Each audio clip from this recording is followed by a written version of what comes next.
aerospace and defense manufacturing, machines and automation, additive manufacturing, smart manufacturing, global manufacturing economy. Welcome to Advanced Manufacturing Now, the podcast for manufacturing professionals, powered by SME.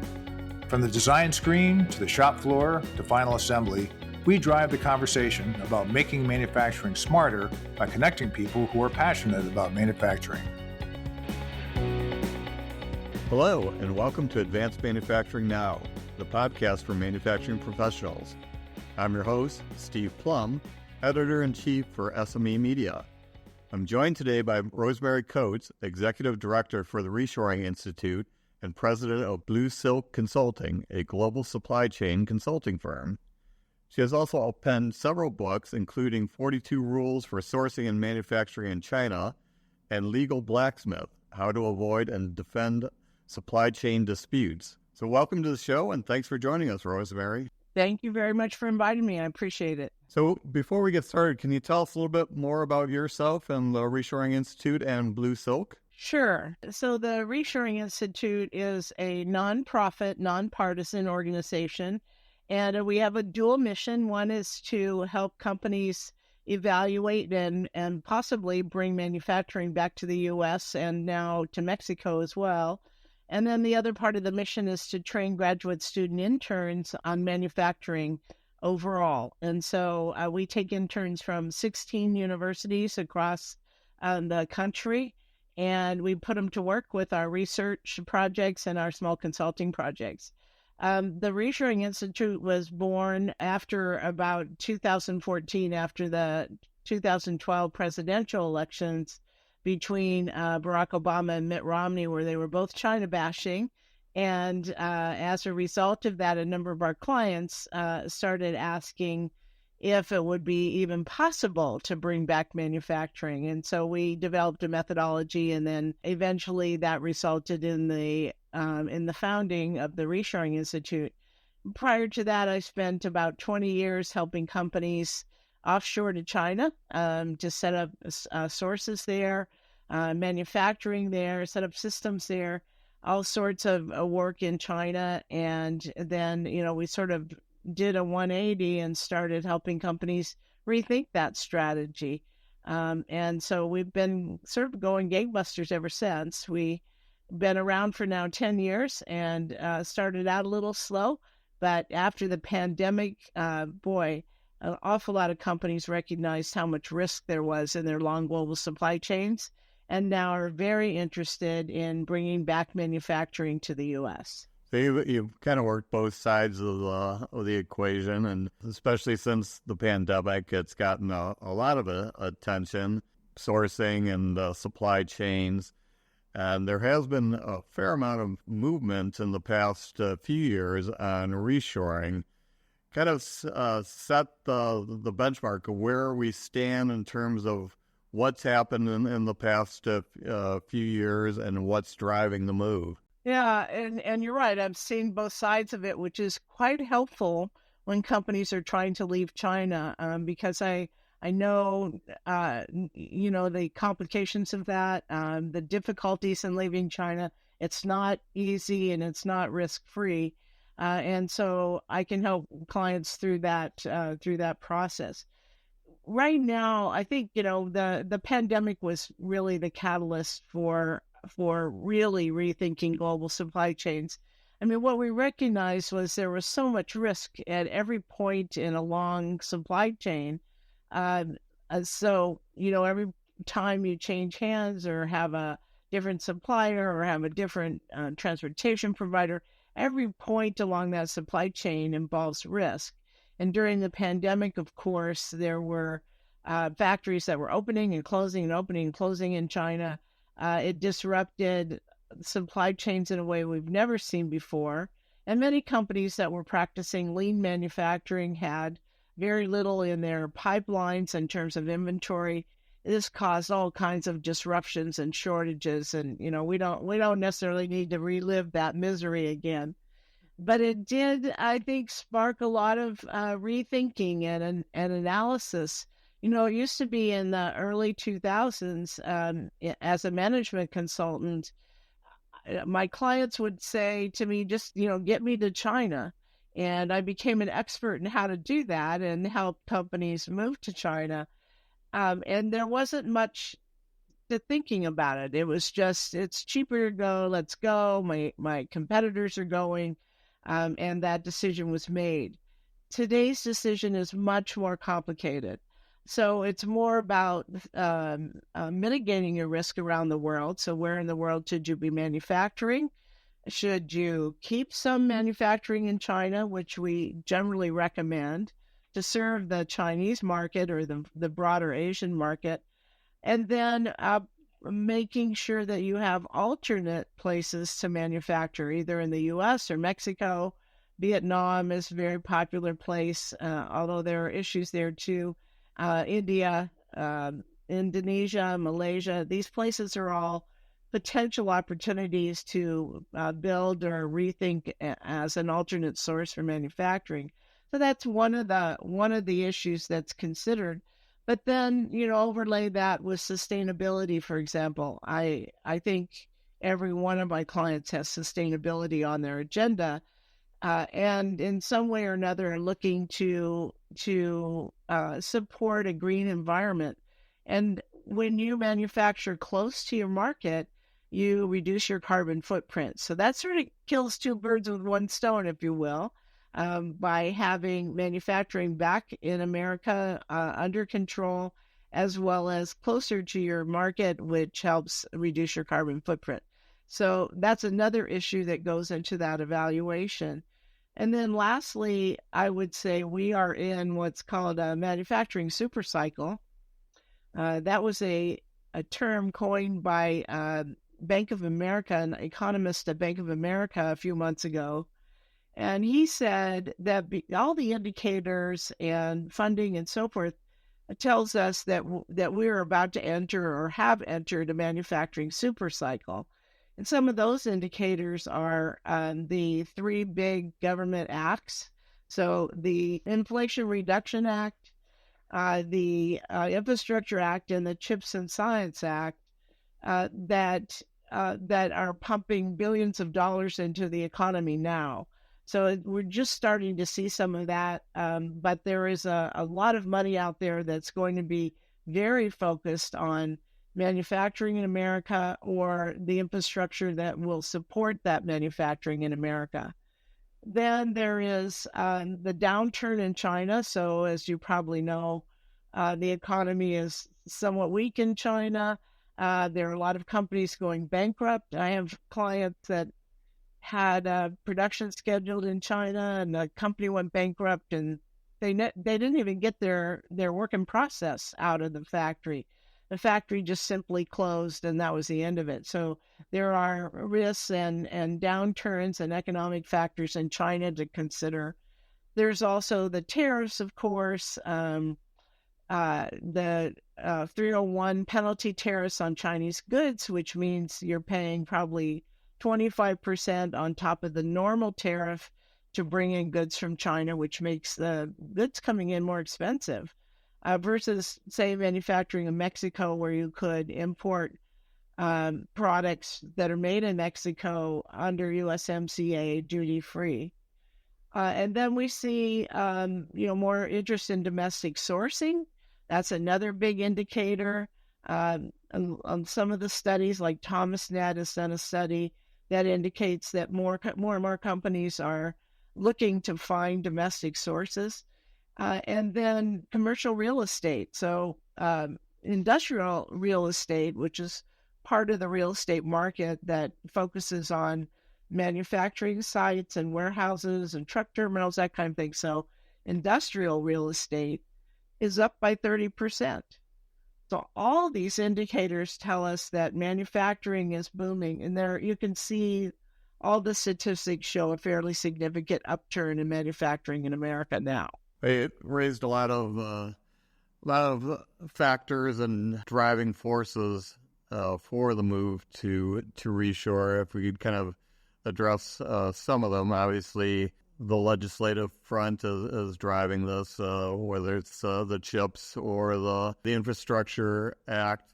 But For the companies that have already moved offshore and are trying to move back, you mentioned some of the challenges involved in that, and companies that go bankrupt or are unable to get work in process out.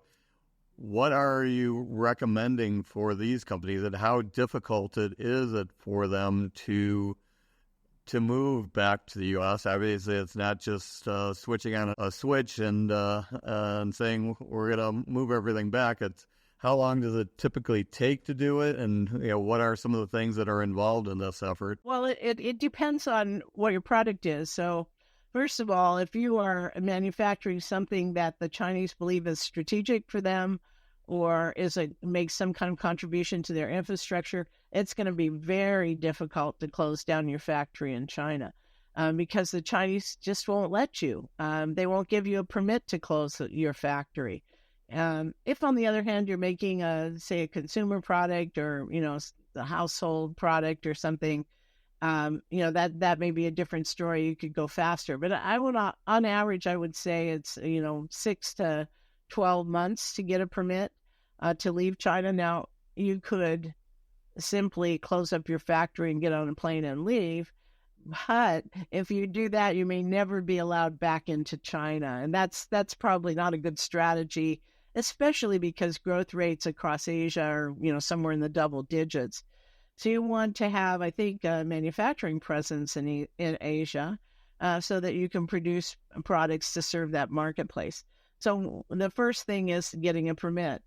Secondly, most employees in China are on some kind of employment contract, and that means that when you hire them, you have to agree to employing them for a year or two, and that means paying their salary for that long. So if you close down your factory there, you have to pay out to the end of those contracts. It's not like in the U.S. where you can simply announce you're going to close the factory and do it.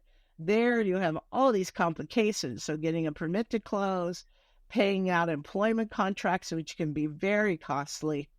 If you have tools and dies and molds in China that you've given to the factory to help them produce your goods, you're probably never getting them back. And, I don't care what your contract says, the Chinese are going to hold on to that stuff. And that's because once you send it there, they believe it's part of their infrastructure. And also the Chinese government is unlikely to allow them to export that stuff back to the U.S. So that's another big risk. I've had to have a few hard conversations with CFOs about writing off tools and dies that are having to remain in China. As you mentioned, Chinese market is down right now, but of course everything is cyclical, and there has been a lot of growth over there in recent years. One of the biggest markets in the world, not just China, but greater Asia. So probably is smart to keep a presence in some of these markets. But as far as new manufacturing or moving some of the export markets from China and maintaining a presence there, is there a rule of thumb or an equation that here's where it makes sense to consider reshoring? Probably there's some products where they're never going to come back. How do you help companies decide on whether or not to make that decision? We always tell people never say never because the business environment changes so much from month to month or year to year. But we generally start with a comparison of the cost profile of the product. If your product has a lot of labor involved, so if there's a heavy labor content or a heavy touch requirement to the manufacturing process, you're probably better off to look for a low-cost labor environment.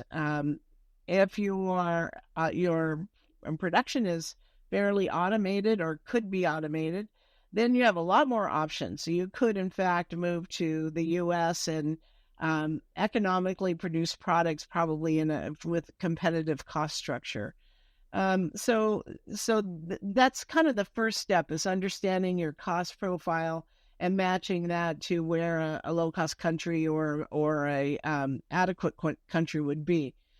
So let me give you an example. If you're making apparel or footwear, that's a very high-touch manufacturing process. You've got people at sewing machines and people gluing on soles and, things that require lots and lots of labor. And so if you were moving production somewhere else other than China, you would probably look to another low-cost country. One other thing to consider is that China is not really a low-cost country anymore. If you look at the labor costs, we did a study a few months ago, I think late last year, and where we compared 10 different job categories in 12 different countries around the world. And China came up squarely in the middle in terms of costs. Labor rates have gone up significantly there over the past few years. The lower cost countries are Vietnam, India, and Mexico, central Mexico. So if you have a lot of labor, you want to look for a low cost labor country like that to produce your goods. Vietnam was a good option for a while, but Vietnam only has 90 million people in the population, and they're sort of full up. It's hard to find a factory that's available in Vietnam. India has its own set of problems, being much farther away and not as, I think, the infrastructure isn't very good and so forth.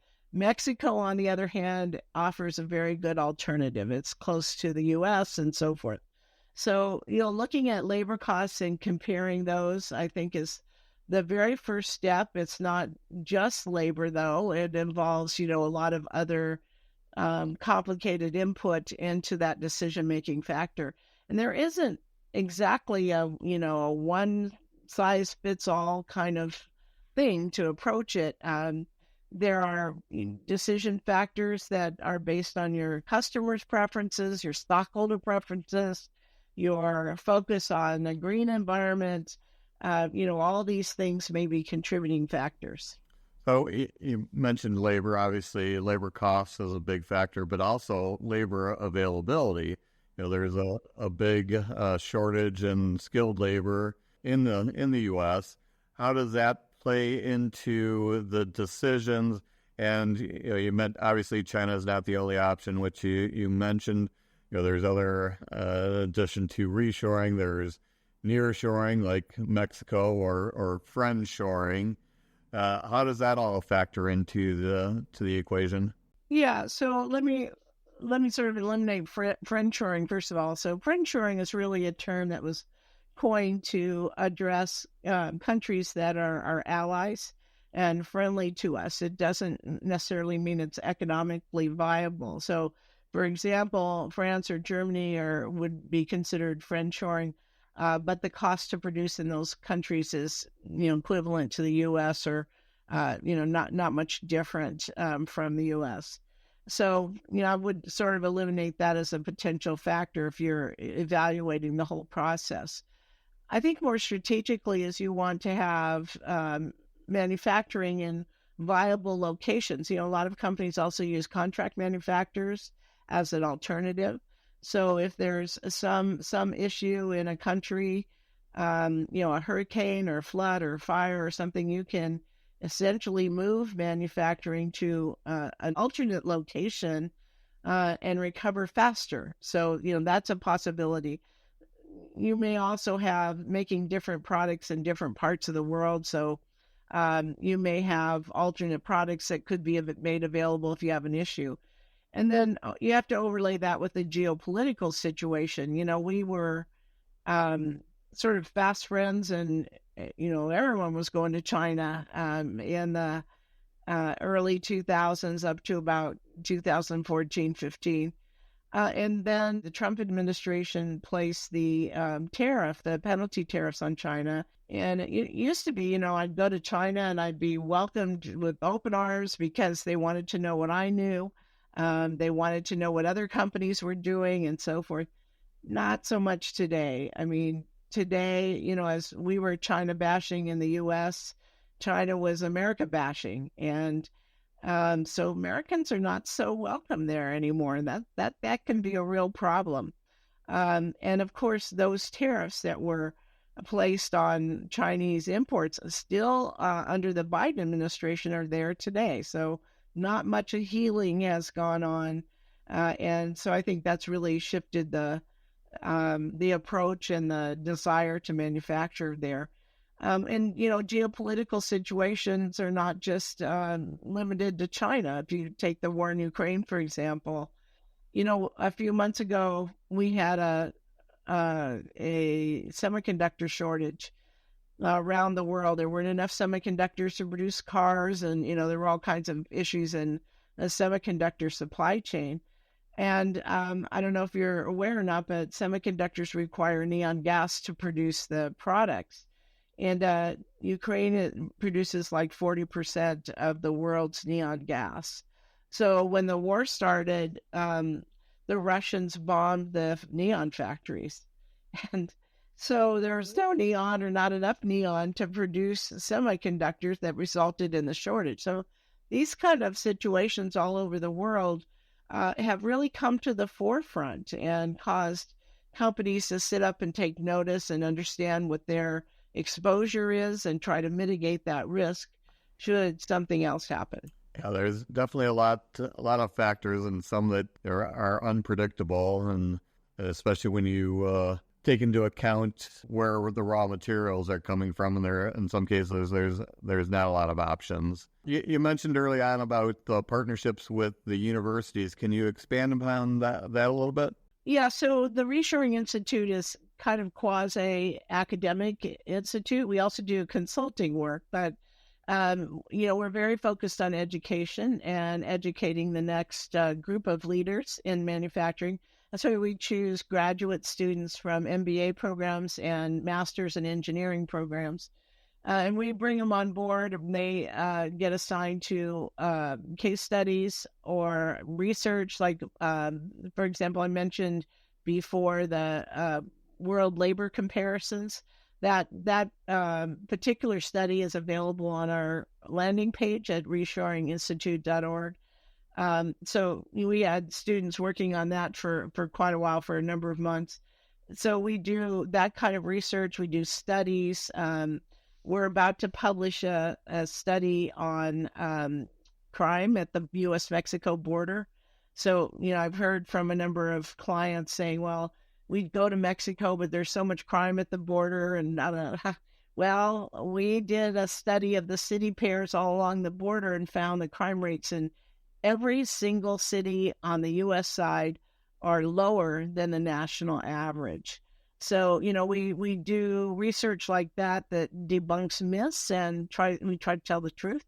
We have a major cross-border commerce study underway with Mexico, where we're looking at not just the crime rates, but also the city pairs, the what's coming across the border. So, for example, we were in Laredo in October and had a look at the border crossing there. Laredo is now the largest land port in America, and they process 14,000 trucks per day. I had to ask several times, are you sure it's 14,000 per day? Because that just seemed outrageous to me. But then we went to the International Bridge and watched for a while. And holy cow, there were so many trucks. I've seen a lot in my career, and I was just astonished at how many trucks are crossing the border. And they have facilitated that through technology. So they have these long corridors, technology corridors, where the trucks drive through. It takes them about 15 seconds. They drive through the corridor. The truck is weighed. The barcodes are scanned. There's facial recognition for the driver. And all of that information is matched up with pre-loaded information about the cargo. If it all matches, they're waved on through. They never stop. They slow down, but never stop, and move right across the border. I mean, it's astonishing, really astonishing, and how much commerce is going across the border. Yeah, that is a lot of traffic. I had no idea it was quite that much. And, of course, everything is cyclical. And, companies will have to do their homework and decide on where to invest, and a lot of this is high capital investment costs. As companies do bring back operations to the U.S. or Mexico, how does that affect local domestic competition, especially for small manufacturers? Yeah, well, I think it depends on the industry. Let's take, before I answer that question, you had asked about the connection with universities, and I kind of went off on a tangent there. Sorry about that. But, as I mentioned, we take interns from the 16 universities, and we work with the universities. A lot of them have supply chain centers, center of excellence at the university. So we work with the directors there and find the best students and bring them on board. And so we have that connection. So part of our research is somewhat academic in nature. Other parts of the research are more case studies, that sort of thing. Okay, so back to small manufacturers. Let me give you another example. I think plastics are coming back in a big way to the U.S. And I think, what we've seen is that a lot of the molds that are very expensive to make in the plastics industry are still being made overseas, in China primarily, because you can get a mold for about 1/10 of the price that you could in the U.S. So the mold making is often overseas, but then the final production of those plastics is here in the U.S. And that's because of the industry requirement that plastics customers demand fast turnaround times and delivery. So if you make the molds overseas somewhere, but you're actually doing the production close to your market, that helps reduce the time, the transit time, the order fulfillment time. And, Amazon, this is what we call the Amazon effect. Amazon has taught us all to expect stuff on our doorstep tomorrow, right? If I order something off the Amazon site today, I expect it to be delivered tomorrow morning. And that has spilled over into the industrial environment also, where you're no longer going to wait 3 or 4 months for a part. You expect it to be delivered fast. And so that changes dramatically the way you deliver, where you're manufacturing, how you have inventory on hand. All these sorts of things are considerations that we were not so concerned about 10 years ago or so, but are front and center today in the way you execute your operations. There's definitely given us a lot to think about, and I'm sure there'll be things, very fluid situation, and as you mentioned, like Amazon and new technologies and unpredictable global geopolitical or natural disasters. You never know what's going to happen, and companies need to plan ahead. We could talk, I'm sure, for another half hour and fill some other segments. I hope to have you back in the future to learn more. But thanks a lot for joining us today. Sure, thank you. I appreciate it. I definitely appreciate your time. And to learn more about the Reshoring Institute, where can listeners go to? Yeah, we publish everything that we do. So all our studies, all our surveys, our case studies, white papers, blogs, video cast, everything is on our website, and that's reshoringinstitute.org. That's the best way, and you can reach me at Coates, RCOATES, at reshoringinstitute.org. Well, great. Well, thanks again for your time, and to learn more about the latest manufacturing trends and hear more podcasts, visit us at advancedmanufacturing.org.